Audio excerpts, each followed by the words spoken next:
تو میرے خیال میں ان تمام چیزوں کو ریوزٹ کرنے کی ضرورت ہے. بالکل، اور آپ نے درست فرمایا کہ ہم دیکھتے ہیں کہ جے یو آئی مسلسل ٹارگیٹ ہو رہی ہے اس ایریا میں. جیسے آپ نے کہا ہمارے پاس بھی کچھ فگر ہیں. اپریل میں ہم دیکھتے ہیں رواں سال باجوڑ میں مولانا گل نصیب خان قتل ہوتے ہیں، جے یو آئی سے تعلق ہے. پھر نومبر 2022 میں دیکھتے ہیں ڈما ڈولا میں جے یو آئی کے رہنما قاری الیاس قتل ہو جاتے ہیں. اس کے بعد اپریل میں 2 واقعات ہوتے ہیں جس میں مفتی بشیر اور مفتی شفیع اللہ کو قتل کر دیا جاتا ہے. تو مولانا فضل الرحمان صاحب کا تو موقف آئے گا. آپ کیا سمجھتے ہیں شاہد صاحب کہ جے یو آئی کو ٹارگیٹ کرنا، یا پہلے ہم دیکھتے ہیں اے این پی کو بڑا ٹارگیٹ کیا گیا، جو پولیٹیکل پارٹیز ہیں ان کو ہٹ کرنا، اس کے اسباب آپ کیا دیکھتے ہیں شاہد صاحب؟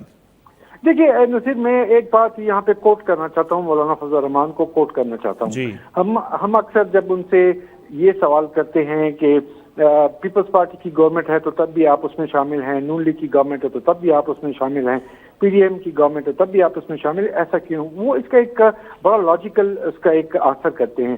وہ یہ کہتے ہیں کہ میری جو پارٹی ہے اور اس کے جو کارکن ہیں وہ ان میں سے جو اکثریت ہے وہ ظاہر مدارس کے ساتھ ان کا تعلق ہے. ان لوگوں کو اگر میں مین اسٹریم میں لے کے نہ ہوں، ان لوگوں کو اگر میں پولیٹیکل جو سرکل ہے، جو دھارا ہے سیاسی، اس میں اگر لے کے نہ ہوں تو آپ بتائیے یہ لوگ کہاں جائیں گے؟ صحیح. وہ ظاہر ہے کہ آئین کے اگر دائروں میں نہیں ہوں گے، ان کے ہاتھ میں اگر آئین کی کتاب نہیں ہوگی، وہ اگر اسمبلیوں میں نہیں ہوں گے، وہ اگر پارلیمنٹ میں نہیں ہوں گے، جو لوکل گورنمنٹ سسٹم ہے اس پہ نہیں ہوں گے، تو وہ پھر کہاں جائیں گے؟ اور آپ جانتی ہیں کہ اس طرح کے لوگ پھر کہاں ہیں؟ تو یہ ان کی بڑی لاجیکل ایک بات ہے، اور حقیقت بھی یہی ہے کہ انہوں نے ایک بڑا جو مدارس سے نکلنے والا چنک ہے انہیں سنبھال کر انہیں مین اسٹریم میں وہ لے کے آئے ہوئے ہیں. اب صورتحال یہ ہے کہ جس طرح دیگر سیاسی جماعتیں ہیں، نون لیگ ہے، پیپلز پارٹی ہے، اے این پی ہے، دیگر اور ایم کیو ایم ہے، جتنی بھی پارٹیاں ہیں ان سب کو سیاست کرنے کی آزادی ہے. اسی طرح مذہبی جماعتوں کو بھی آزادی ہے، بھلے وہ جماعت اسلامی ہے، جے یو پی ہے، جے یو آئی ہے، ایکس وائی زیڈ جو بھی ہے، جو فارمیلٹیز ہیں آئین کے مطابق وہ پوری کرتی ہے، اسے اجازت ہے. تو انہیں سیکیور کرنا چاہیے، ان تمام تر معاملات کو جو ہے وہ ہینڈل کرنا چاہیے. اور جیسے کہ میں نے عرض کیا کہ اس میں سیاسی جماعتیں گائے ان باتوں پہ اعتراض کرتی رہی ہیں کہ جو نیشنل ایکشن پلان ہے، جو دیگر امور ہیں وہ سیکیورٹی کے حوالے سے انہیں ری وزٹ کرنے کی ضرورت ہے، کیونکہ بہت سی چیزیں جو ہیں وہ کمزور پڑتی آ رہی ہیں. لیکن میں ایک اور چیز کی طرف آپ کی توجہ مبذول کروانا چاہوں گا. آپ کو یاد ہوگا کہ جب خیبر پختونخوا کی اسمبلی ڈیزالو ہوئی جنوری میں، 18 جنوری کو اس سال، تو اس کے بعد سے سب کی نظریں گورنر پہ لگی ہوئی تھیں، خیبر پختونخوا کے گورنر حاجی غلام علی پر، کہ وہ کب صوبے میں صوبائی اسمبلی کے انتخابات کی تاریخ دیتے ہیں. اور وہ بار بار ایک چیز کو کوٹ کر رہے تھے کہ صوبے میں لا اینڈ آرڈر کی جو سچویشن ہے، امن و امان کی صورتحال، وہ بہتر نہیں ہے، اچھی نہیں ہے، اور مسائل اور مشکلات موجود ہیں. پھر ان کی بات کو اگر آپ اب ذہن میں لائیں تو آپ دیکھیے کہ گزشتہ کچھ عرصے میں پولیس کو کس طرح ٹارگیٹ کیا گیا. یہاں پر خیبر کا واقعہ آپ کے اب چھٹی تھی، پولیس لائن میں جو مسجد پہ ہوا 100 لوگ شہید ہوئے فیبروری، جی نہ ہوتے تو بہت سا مسئلہ بن سکتا تھا دیگر جگہوں پہ. اور یہ جو پھر واقعہ ہے، یہ اگر ہم باجوڑ کی بات کریں تو آپ نے ڈما ڈولا کی بات کی. ڈما ڈولا میں ایک سانحہ بہت پہلے بھی ہوا تھا، اگر آپ کو یاد ہو 2006 میں راؤنڈ اباؤٹ یہ ہوا تھا، اور مدرسے پہ اٹیک کیا گیا تھا، اس میں بہت سے بچے شہید ہوئے تھے. لیکن ظاہر ہے کہ وہ جو دور تھا، وہ جو دہائی تھی، وہ دہشت گردی کے حوالے سے تھی. اور اس وقت جو یہ ٹرائبل ایریاز تھے، ان ٹرائبل ایریاز میں ڈرون اٹیکس بھی تھے اور تمام معاملات ہو رہے تھے. ابھی وہ صورتحال نہیں ہے، اس لیے بھلے وہ داعش ہے، کیونکہ ٹی ٹی پی نے تو ڈینائی کر دیا، تو پھر کیا داعش اس میں انوالو ہے یا کوئی اور ایلیمنٹ ہے یا کوئی اور تنظیم ہے؟ تو وہ اب سیکیورٹی اداروں کا کام ہے کہ وہ اس کو کس طرح دیکھتے ہیں. ہم دیکھتے ہیں شاید صاحب موسٹلی پاکستان میں یا اسپیشلی کے پی میں جو بھی واقعات ہوتے ہیں تو پہلا جو شک جاتا ہے نظر وہ ٹی ٹی پی پہ جاتی ہے. اس وہ بہت واقعات میں ہم دیکھتے ہیں وہ ذمہ داری بھی قبول کرتے ہیں. اس واقعے کا جب یہ ہوا تو سینئر صحافیوں نے کہا ٹی ٹی پی ذمہ داری نہیں لے گی، اور انہوں نے تردید کر دی. اب باتیں چل رہی ہیں جو ابتدائی رپورٹ ہے کہ داعش کے حوالے سے، تو مطلب ہم سمجھیں کہ داعش بھی بڑی ایکٹیو ہے پاکستان میں اور اس طرح کے بڑے حملے وہ بھی کر سکتی ہے. تو پھر اس طرح کی دہشت گردی کے واقعات کا آنے والی الیکشن پر شاید صاحب کتنا بڑا اثر ہو سکتا ہے؟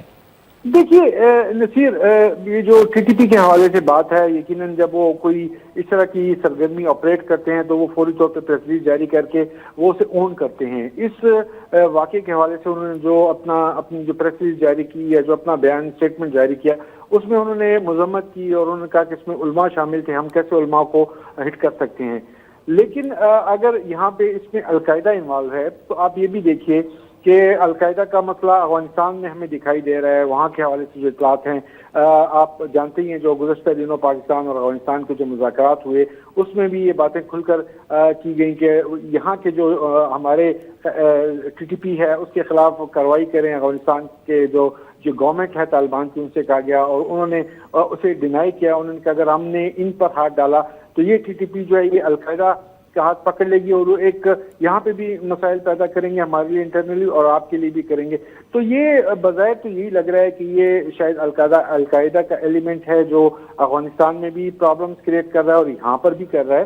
تو اس صورت میں تو دونوں جو گورنمنٹس ہیں, افغان گورنمنٹ کو اور یہاں پاکستان کی حکومت کو مل کر اس طرح کی ایکٹیویٹی کرنی چاہیے کہ اس ایلیمنٹ کو کنٹرول کیا جائے, کیونکہ ایسا نہ ہو کہ کہیں ایک مرتبہ پھر یہ سارا خطہ جو ہے وہ اس آگ میں جلنا شروع ہو جائے اور یہ مشکلات اور مسائل پیدا ہو جائیں, اور وہ یقینی طور پر ایک خطرناک سچویشن ہوگی جسے ابھی اس کی جو بحث کرنی ہے ابھی اسی سٹیج پر کر لینی چاہیے. بالکل. اور شاہد صاحب ہم دیکھتے ہیں کہ یہ آج کا واقعہ تو نہیں ہے, 2-2.5 سال سے یا 1.5 سال سے واقعات میں تو اضافہ ہی ہوا ہے جیسے آپ بھی بتا رہے ہیں. تو کچھ لوگ یہ بھی کہتے ہیں کہ جیسے 2014 میں بڑا آپریشن ہوا, اس کے بعد جو پھر پی ٹی آئی کی پالیسی رہی, اور اسپیشلی ہم افغانستان میں طالبان حکومت کے بعد جب ہم دیکھتے ہیں ہمارے سیکیورٹی اسٹیبلشمنٹ کی پالیسی, ان کو آنے دیا گیا پاکستان, اس سے بھی واقعات میں اضافہ ہوا ہے. کچھ لوگ کہتے ہیں کہ یہاں پر ہم سے بلنڈر ہوا, یہ نہیں ہونا چاہیے تھا, ٹی ڈی پی کو نہیں آنے دیتے, یا ان کو جیسے کہا گیا تھا کہ ہتھیار پھینک دو واپس آ جاؤ. تو یہ واقعی پی ٹی آئی گورنمنٹ کا ایک بڑا بلنڈر تھا, یا آپ کس طرح دیکھتے ہیں اس رائے کو؟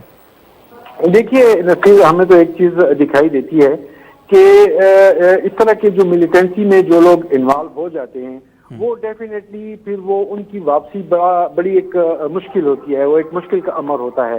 اور یقیناً یہ ایک سیکیورٹی کے حوالے سے لیپس بھی تھا, اور اسے آپ غلطی بھی کہیے اور اسے ایک فاش غلطی کہیے کہ ان لوگوں کو واپسی کا کہا گیا اور وہ لوگ آئے. اور آپ جانتے ہی ہیں کہ جو ہمارا ملکن ڈویژن ہے, سوات اور دیگر علاقے دیر وغیرہ, وہاں پہ بھی کچھ اس طرح کی ایکٹیویٹیز ہوئیں, کچھ انسیڈنٹس ہوئے, کچھ دیگر علاقوں میں جنوبی اضلاع لکی مروت وغیرہ میں بھی انسیڈنٹس ہوئے.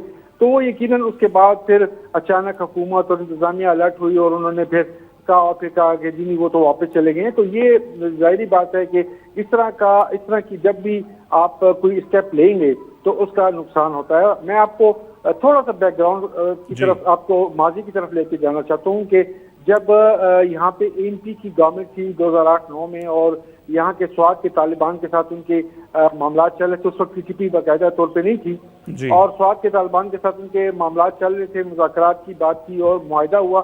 اور اس معاہدے کے نتیجے میں اس کا نتیجہ کیا نکلا؟ جب وہ معاہدہ ہو گیا تو اس وقت کے جو وہاں پہ جو ملیٹنٹ تھے انہوں نے سوات کے بعد دیگر جو اضلاع تھے قریبی ان میں ہاتھ پاؤں پھیلانا شروع کر دیا, اور وہاں بھی ایکٹیویٹیز ہمیں دکھائی دینے لگی.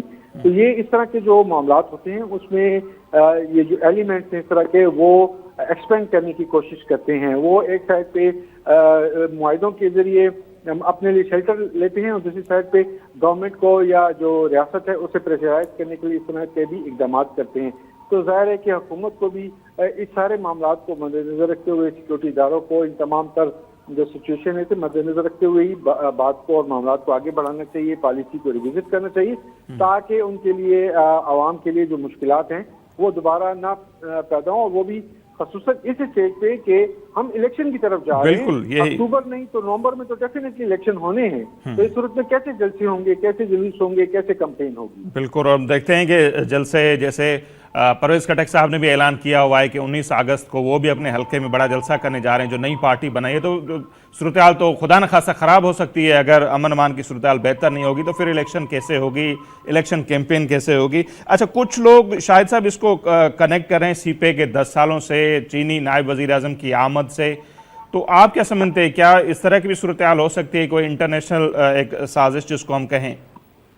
دیکھیے یہ ایک وہ تو ہو سکتا ہے, یعنی آپ سوچ تو سکتے ہیں, اور اس طرح کی ایک سوچ تو جاتی ہے کہ ایک ایسے دن یا ایسے موقع پہ جبکہ چین کے نائب وزیر اعظم یہاں پر ہیں, پاکستان میں ہیں, اور اتنا ہائی فائی انہیں وہ دیا جا رہا ہے, پروٹوکول دیا جا رہا ہے, اسلام آباد میں چھٹی 2 دن کی دی گئی ہے, اور اتنے اہم معاہدے ہونے جا رہے ہیں. یہ اپنا ML1 کے حوالے سے جو ہے وہ 6.5 ارب روپے کہ ایگریمنٹ ہونے جا رہا ہے، تو ڈیفینیٹلی اس موقع پہ ان تمام امور کی طرف تو نظر جاتی ہے کہ آیا یہ اسے جو ہے ان کا جو وزٹ ہے اسے کاؤنٹر کرنے کے لیے کارروائی کی گئی ہے، انہیں تھریٹ کیا گیا. لیکن دیکھیں چائنا یہ تمام تر جو صورتحال ہے، تمام جو سچویشن ہے، اس سے وہ پوری طرح آگاہ ہے. ہمارے خطے میں جو مسائل ہیں، جو مشکلات ہیں، وہ آگاہ ہے، کیونکہ چائنا صرف پاکستان نہیں، وہاں طالبان کی گورنمنٹ کے ساتھ بڑے قریب ہے اور ان کے ساتھ مل کے کئی پروجیکٹس پہ، کئی امور پہ کام کر رہا ہے. تو میرے خیال میں یہ اس کے مد نظر ہیں یہ ساری چیزیں. یہ جو ایکٹیویٹی ہے آئی تھنک یہ اسے اگر ہم اسی سے لنک کریں کہ جے آئی کے خلاف باجوڑ میں جو کچھ کاروائیاں ہوتی رہی ہیں، یہ اسی کا ایک تسلسل ہمیں نظر آتا ہے، دکھائی دیتا ہے. اور اس پہ جو بیسٹ اوپینین ہوگا وہ یقیناً مولانا فضل الرحمان کو ہوگا کہ وہ اس حوالے سے کیا رائے رکھتے ہیں اور وہ کیا سمجھتے ہیں کہ ان کے خلاف کون سا ایلیمنٹ ہے جو سرگرم ہے. صحیح. اچھا شاہد صاحب، آخر میں ہماری تو خواہش بھی یہی ہوتی ہے کہ ہم پولیٹیکل ایشوز پر بات کریں، پرفارمنس پر، دہشت گردی کے واقعات ہی نہ ہوں کہ ہمیں اس پر بات کرنی پڑے. یہ بہت افسوسناک واقعہ، جیسے میں نے انٹرو میں بھی کہا. آج یہ بھی خبر چلی کچھ دیر پہلے کہ الیکشن کمیشن نے خط لکھا ہے کے پی گورنمنٹ کو، وزیر اعلیٰ صاحب کو، کہ آپ کے جو نگران وزراء ہیں وہ پولیٹیکل ایکٹیویٹیز میں انوالو ہیں اور ان کو ڈی نوٹیفائی آپ کریں، اور جو آپ کی کیبنٹ ہے ان کو اس کو محدود کریں. اس لیٹر کو آپ کس طرح دیکھتے ہیں؟ اور یہ جو نگران کا کام نہیں ہوتا ویسے پولیٹیکل مداخلت کرنا، تو کے پی سے کرپشن کی بھی بڑی باتیں چل رہی ہیں، سلیم صافی صاحب نے اس پر بہت لکھا، اور آج یہ الیکشن کمیشن کا خط آنا، اس کو آپ کس طرح دیکھتے ہیں؟ نگران جو بھی بیٹھے ہوئے ہیں وہاں پر، ان پر یہ کتنا بڑا سوال اٹھ رہا ہے؟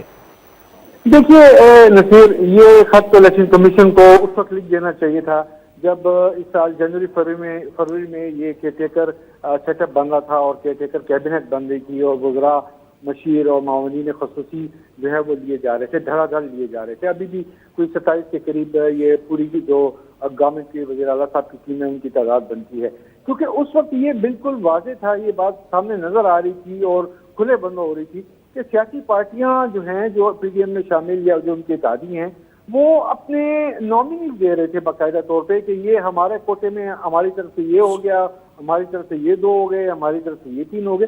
یہ الیکشن کمیشن کو اسی وقت نوٹس لے لینا چاہیے تھا کہ آپ کیسا کیئر ٹیکر سیٹ اپ بنا رہے ہیں، اس سے تو امیدیں اٹھیں گی اور وہی کچھ ہو رہا ہے. پھر آپ دیکھیے، یعنی ہمیں تو حیرت ہوتی ہے کہ پیپلز پارٹی کے جو مرکزی جنرل سیکرٹری ہیں نیر بخاری صاحب، ان کے صاحبزادے جو ہیں وہ بھی یہاں پہ معاملے خصوصی ہیں. تو اس طرح کے مطلب لوگ جو ہیں وہ تو واضح ہیں کہ کون کہاں کھڑا ہے، کس کا کس پارٹی کے ساتھ تعلق ہے، کس کی کس پارٹی کے ساتھ افیلیشن ہے. تو الیکشن کمیشن کو بہت پہلے کر لینا چاہیے تھا، اور ایون اب بھی اگر وہ طہارت کرنا چاہتے ہیں اور جو پولیٹیکل بیسس پہ بنی کیبنٹ ہے اسے فارغ کرنا چاہتے ہیں، بالکل کریں. یا وزیر اعلیٰ صاحب کو چونکہ اپوزیشن لیڈر اور اس وقت کے جو وزیر اعلیٰ تھے محمود خان، ان کی مشاورت سے آئے تھے، لہٰذا وہ تو موجود ہیں. باقی جتنے بھی لوگ ہیں یہ سارے پولیٹیکل بیسس پہ ہیں. شاید ایک 2-3 لوگوں کو چھوڑ کے ایک ارشاد کیسر صاحبہ ہیں جو سابقہ جج ہیں اور وہ اس وقت ہائر ایجوکیشن کو ڈیل کرنی ہے، اور ایک حمایت اللہ خان صاحب ہیں جو بیسیکلی ٹیکنوکریٹ ہیں، یہ پی ٹی آئی گورنمنٹ میں بھی رہ چکے ہیں اور فائنینس کو ڈیل کر رہے ہیں. ان 2-3 کو چھوڑ کے باقی تو میرے خیال میں سبھی پولیٹیکل پارٹیوں سے تعلق رکھتے ہیں، لہٰذا انہیں فارغ کرنا چاہیے تاکہ آپ کی جو سیٹ اپ پہ جو انگلیاں اٹھ رہی ہیں اور جو الیکشن پہ انگلیاں اٹھیں گی وہ نہ اٹھنے پائیں. ٹھیک ہے شاہد صاحب، بہت شکریہ آپ نے ہمیں وقت دیا.